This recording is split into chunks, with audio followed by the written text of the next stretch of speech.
सुखदेव जी का जन्म बड़ा विचित्र हुआ। शायद आप सबने कथा सुनी होगी।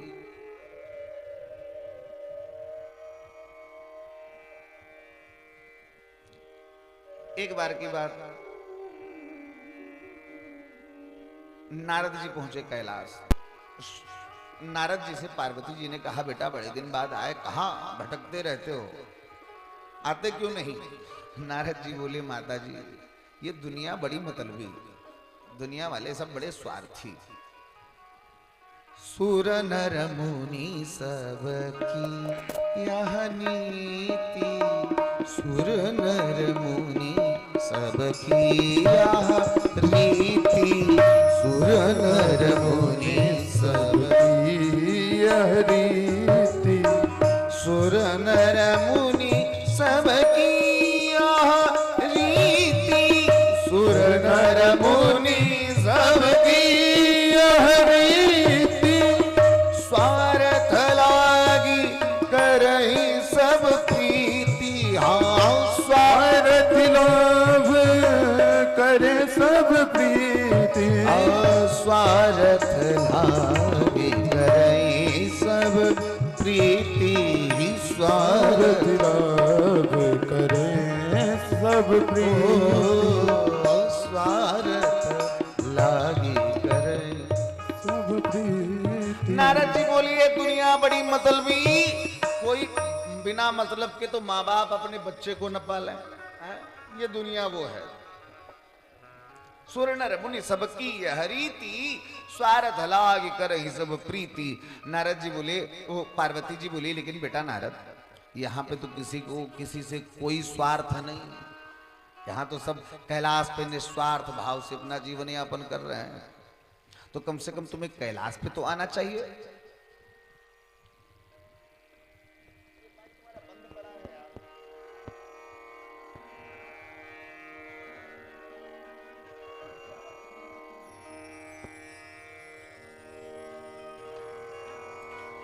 तो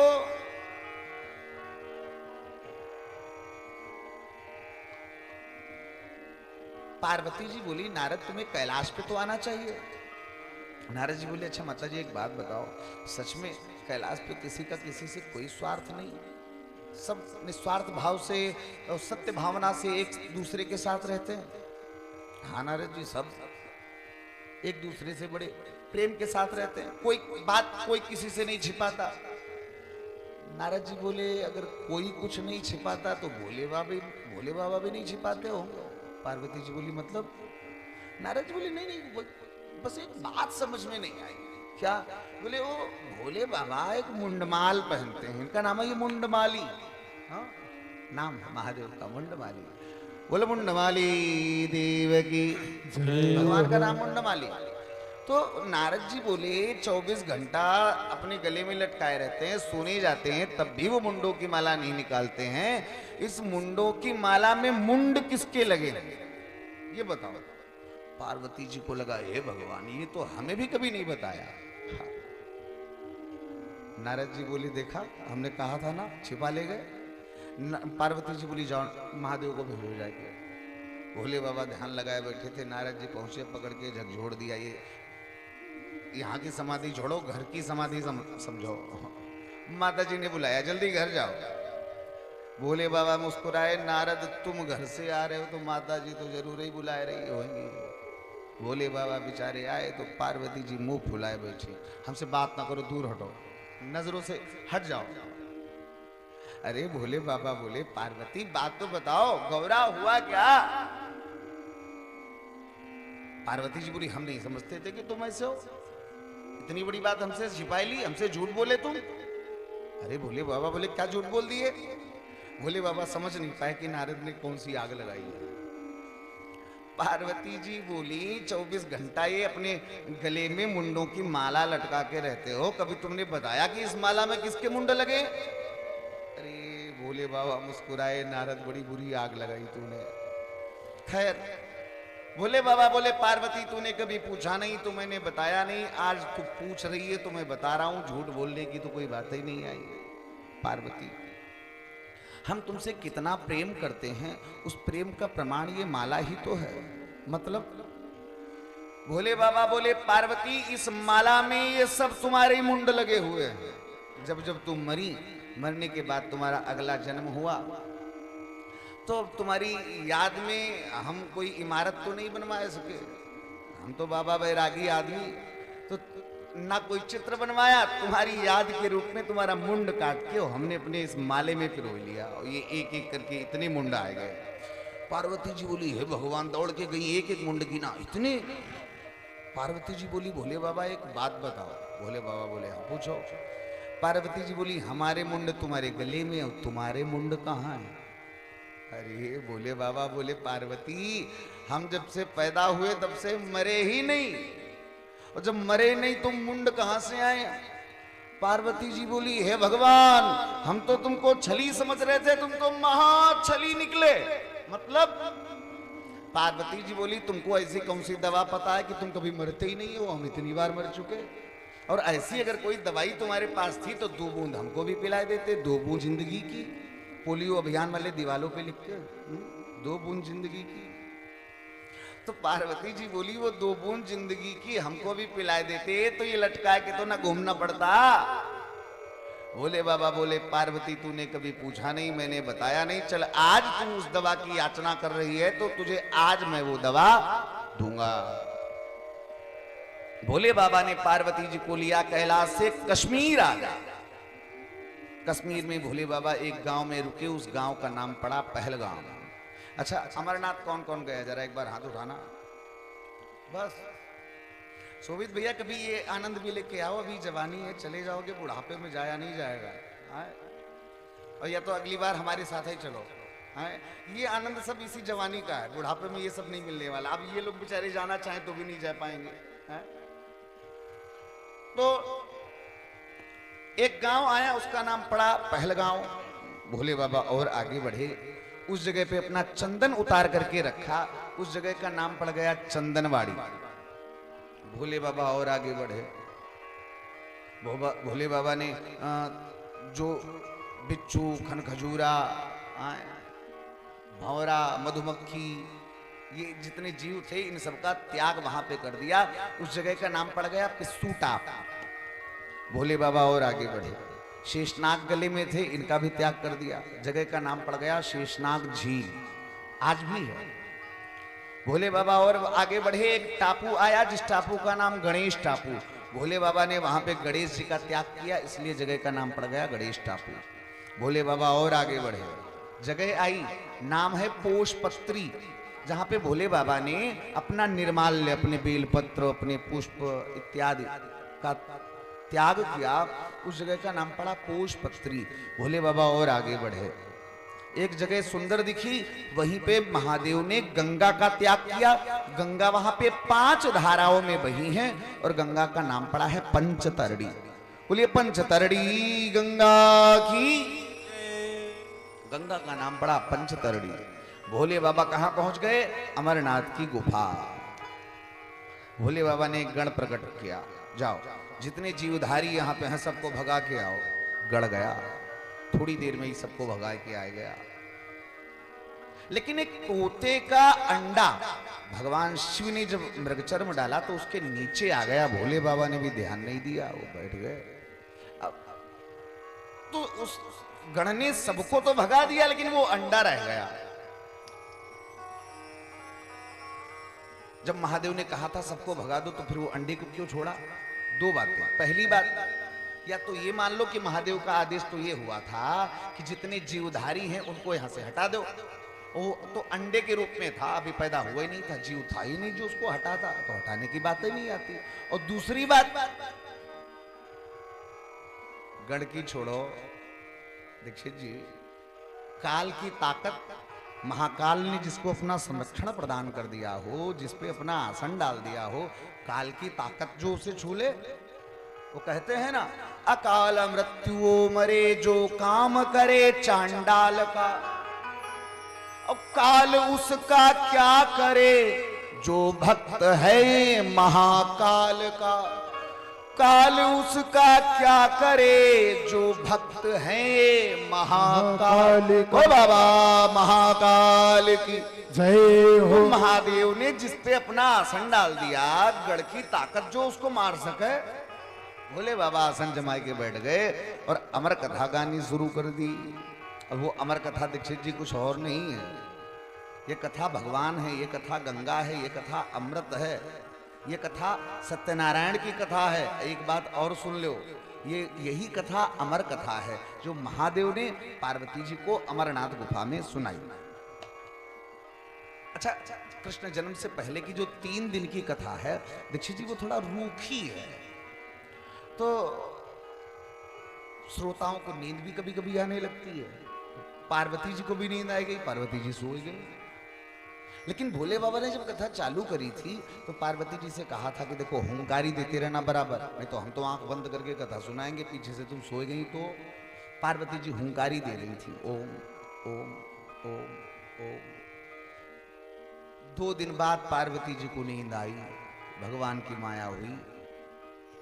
तोते का बच्चा तब तक जन्म ले चुका था, पार्वती जी के स्वर को पकड़ के उसने भी पार्वती जी की तरह से ओम ओम ओम ओम ओम बोलना चालू कर दिया। भोले बाबा को लगा पार्वती जी हुंकारी मार रही हैं, भोले बाबा कथा सुनाते रहे। कथा विश्राम हुई, महादेव ने जयकारा लगाया, बोलिए भागवत भगवान की जय हो। पार्वती जी की नींद टूटी। हाँ हाँ महादेव, आगे क्या हुआ? भोले बाबा बोले आगे कहा तो पूरी।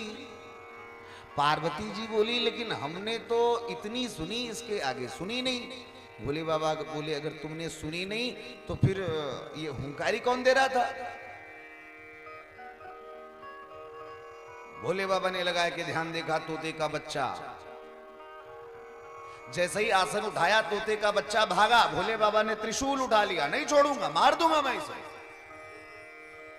आगे आगे तोते का बच्चा, पीछे पीछे महादेव। तोते का बच्चा कश्मीर से उड़ता हुआ उत्तराखंड आया। उत्तराखंड में व्यास जी की पत्नी जिनका नाम है वटिका, ये बद्रीनाथ में पूजा के लिए पुष्प चयन करने गई थी। जम्हाई आई, जैसे ही जम्हाई आई तोते का बच्चा मुंह से सीधे पेट में पहुंच गया। भोले बाबा त्रिशूल लिए खड़े, हम तो वटिका को ही मार देंगे, इसने हमारे चोर को छिपा रखा है। जैसे ही त्रिशूल उठाया, हुआ क्या? व्यास जी आ गए। महादेव ये क्या बात हुई? अरे अगर आपको मारना ही है तो आप अपने चोर को मारो, हमारी घरवाली ने आपका क्या बिगाड़ा? व्यास जी ने बड़ी दिव्य स्तुति महादेव की है। भोले बाबा की एक बड़ी प्यारी स्तुति है जिसको नटराज स्तुति के नाम से जाना जाता है। अचानक मुझे ऐसा लगा कि वो पंक्तियां गानी चाहिए, तो आओ मिलकर के एक बार अगर गा सको तो गाओ, अन्यथा हम गा रहे हैं, आप सुनो। ये महादेव की नटराज स्तुति।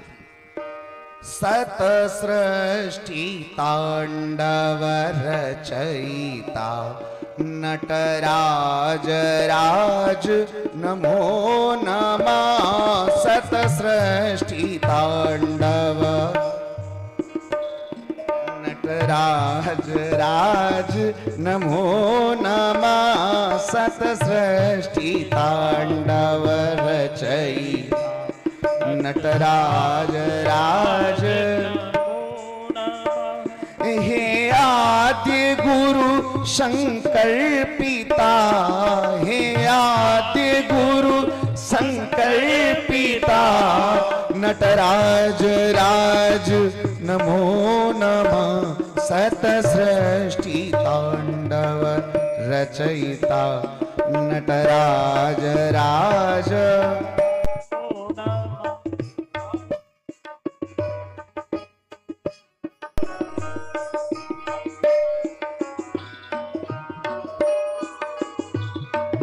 गंभीर नाद मृदंगना धबके उरी ब्रह्मांडना।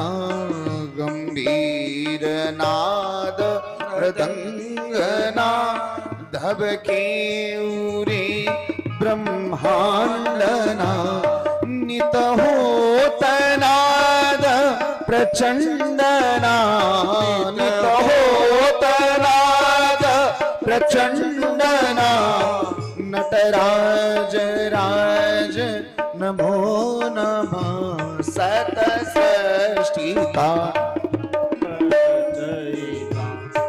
नटराज राज नमो नमः, सत सृष्टिका सिर ज्ञान गंगा चंद्रमा, चिद ब्रह्म ज्योति ललाटमा, सिर ज्ञान गंगा चंद्रमा, चिद ब्रह्म ज्योति ललाटमा, विषनागमाला कंठमा, विषनागमाला कंठमा, विषनागमाला कंठमा, नटराज राज नमो नमः, सत सृष्टि तांडव रचयिता, नटराज राज वंदना।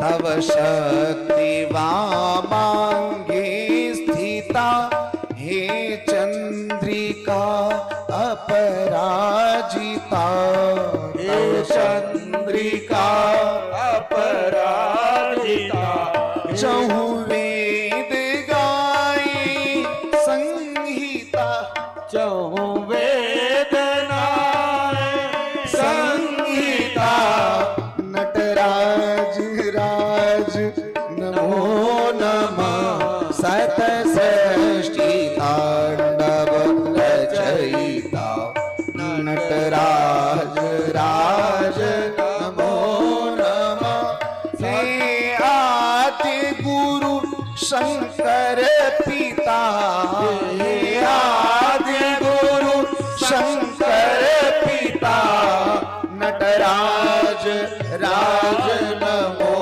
नमः, सत सृष्टि तांडव रचयिता, सत सृष्टि तांडव रचयिता। बोल बाबा विश्वनाथ की जय हो। ये स्तुति जो हम आप लोगों ने सुनी, इस स्तुति को नटराज स्तुति के नाम से जाना जाता है। और हम शिव पुराण की अपनी कथा की जो शुरुआत करते हैं, जैसे भागवत की कथा में हम लोग नित्य मधुराष्टक से शुभारंभ करते हैं, उसी तरह से जब हम शिव पुराण की कथा कहते हैं तो शिव पुराण की कथा में भगवान शिव की 9 दिन की 9 अलग अलग स्तुतियां बना रखी हैं। तो शिव पुराण के द्वितीय दिन में इस नटराज स्तुति से ही कथा का शुभारंभ होता है। बड़ी प्यारी है नटराज स्तुति। खैर, आज व्यास जी ने महादेव की बड़ी पावन स्तुति की। नागेंद्र हाराय त्रिलोचनाय भस्मांगरागाय महेश्वराय नित्याय शुद्धाय दिगंबराय तस्मै नकाराय नमः शिवाय, तस्मै नकाराय नमः शिवाय। भगवान की बड़ी पावन स्तुति की, महादेव प्रसन्न हो गए। व्यास जी भाई, तुमने स्तुति तो बड़ी पावन करी, हम तुमसे प्रसन्न, चलो तुम्हारी घरवाली को नहीं मारते, छोड़ दिया, मांगो क्या चाहिए। व्यास जी बोले, सरकार जो मुंह पर निज सत्य स्नेहू, अगर वास्तव में सच्चा प्रेम आपका मेरे पे है तो एक काम करो, हमारे कोई संतान नहीं है और हमने सुना है कि भाव्यु भाव्यु मेटी सकै त्रिपुरारी, भाव्यु मेटी सकै त्रिपुरारी। नारद जी माता सुनैना से कह रहे हैं, सुनैना सकहीं त्रिपुरारी, जो तप करे कुमारी तुम्हारी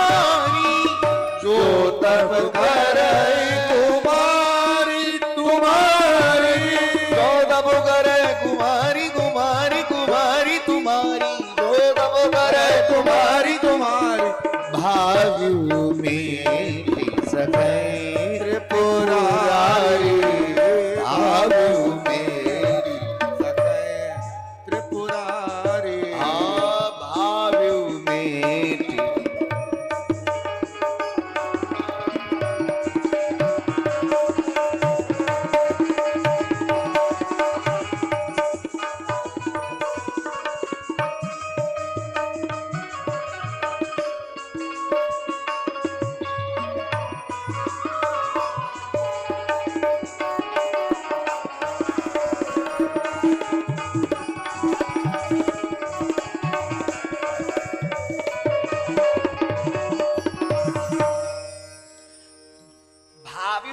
सकहि त्रिपुरारी। व्यास जी बोले हमने सुना है कि आप भाग्य के लिखे को मिटा देते हो, अगर मिटा देते हो तो हमारा भी मिटा दो। महादेव बोले बताओ। बोले हमारे कोई संतान नहीं है, कृपा करके हमें एक संतान दे दो। भोले बाबा बोले व्यास जी ये तोते का बच्चा पूरी अमर कथा सुन के हमसे आया है, कालांतर में यही बच्चा तुम्हें पुत्र रूप में प्राप्त होगा और कलयुग में राजा परीक्षित को यही अमर कथा जो मुझसे सुन के आया है ये राजा परीक्षित को सुनाएगा और ये अमर कथा जो आज मैंने पार्वती को सुनाई ये कालांतर में श्रीमद् भागवत के नाम से जानी जाएगी।